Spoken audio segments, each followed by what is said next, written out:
Salut tout le monde, très urgent et très bonne nouvelle depuis le Burkina Faso.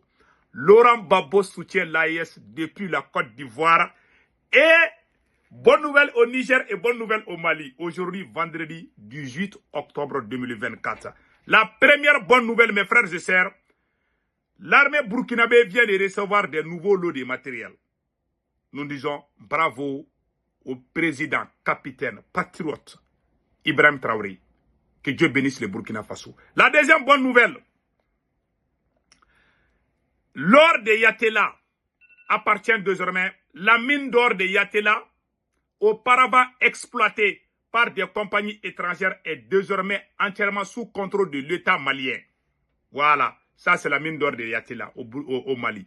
Mais au Burkina Faso, désormais, le Burkina Faso va extraire son propre or, le raffiner ici et le vendre au prix qu'il veut au Burkina Faso, aux acheteurs qu'il veut pour utiliser l'argent comme il veut. Bravo au pays des hommes intègres. C'est-à-dire, le Burkina Faso a déjà nationalisé tout. Voilà. Donc, nous disons bravo au pays des hommes intègres. Nous allons rentrer dans les détails. Donc, allons-y rapidement avec Laurent Gbagbo, depuis la Côte d'Ivoire, soutient l'AES et donne raison. Laurent Gbagbo, l'ancien président de la Côte d'Ivoire, donne raison à l'AES. Mais avant d'aller de cela, nous allons vous montrer la bonne nouvelle, la réception des nouveaux lots de matériel militaire pour le Burkina Faso. L'armée du Niger aussi a fait une victoire écrasante contre les terroristes. Après, on va vous montrer tout ça. La vidéo d'aujourd'hui est vraiment intéressante. Regardons jusqu'à la fin. Et regardons l'acquisition des nouveaux lots de matériel depuis le Burkina Faso. Voilà. À la hiérarchie militaire, le ministre d'État, ministre de la Défense et des anciens combattants, Kassoum Koulibaly, remet les clés du matériel logistique nouvellement acquis au profit des forces armées nationales. Des bulldozers, des pelles hydrauliques et des poids-chars qui viennent à renfort et qui s'inscrivent dans le plan d'équipement des forces armées nationales. Je voudrais, au nom du président du Faso, chef suprême des armées, témoigner de la satisfaction des forces armées nationales de recevoir ce lot. Il vous souviendra qu'il y a un plan d'équipement qui était prévu et nous sommes en train de mettre en œuvre par étapes la remise des matériaux. Il faut juste saluer aussi les efforts qui sont consentis par l'ensemble des Burkinabés et aussi sur le budget national pour l'acquisition de ces moyens-là afin que les forces de défense et de sécurité puissent être plus opérationnelles sur le terrain dans tous les sens possibles. Ce matériel logistique arrive après plusieurs vagues d'équipements et d'autres matériels sont attendus pour accroître la puissance du feu, mais aussi la mobilité des combattants sur le théâtre des opérations de reconquête du territoire. Bravo. Voilà, vous avez vu ça. Et puis, c'est pas encore fini. Hein. Écoutons ça. Voilà. Voilà ce qui est écrit ici. Je vais lire ça tout de suite. Le 23 novembre 2023, il posait la première pierre de la construction de la raffinerie d'or du Burkina Faso. Le 23 janvier 2024, il faisait le lancement de l'usine de traitement des résidus des miniers. C'est-à-dire qu'il va extraire l'or de façon industrielle, acheté avec des orpailleurs, des mines artisanales, suite raffinées pour en faire des lingots, puis traiter des résidus de cet or.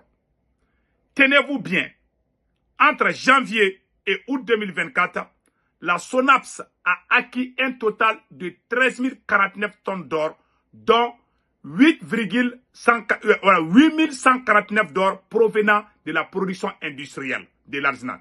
Donc, Ibrahim Traoré vient de montrer comment les Blancs faisaient, voilà, comment les Blancs finançaient leur développement. Le Burkina Faso, voilà, le nouveau Burkina Faso en mars. Voilà, source, Bir Communication. Donc, vraiment, ça, c'est une excellente nouvelle pour le Burkina Faso. Nous remercions les autorités du Burkina Faso. Nous encourageons le peuple, le pays des hommes intègres. Qu'Allah le Tout-Puissant bénisse le pays des hommes intègres. Donc, allons-y avec le côté de Laurent Gbagbo. Voilà. Laurent Gbagbo dit qu'il soutient l'AES. Il y a une grande révélation aujourd'hui. Écoutons Laurent Gbagbo. depuis 1960 que l'Afrique règle ses problèmes monétaires. Son problème monétaire. Quel est le regard que vous jetez sur cette alliance des États du Sahel, sur cet AES? Voilà. Un bon regard. Voilà.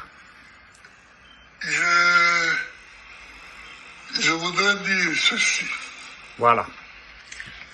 La CEDEAO Voilà. a été créée en 1975. Voilà. Aujourd'hui, nous sommes en 2024. Voilà. Si nous voyons que 3 États ont quitté la CEDEAO pour créer l'AES, il faut se demander pourquoi. Voilà. Merci Laurent Gbagbo. Pour vous, c'est justifié? Ah oui, Oui. pour moi c'est justifié. J'ai été président 10 ans de la Côte d'Ivoire. Et dans la CEDEAO, la Côte d'Ivoire n'est pas rien. Voilà. C'est le leader presque.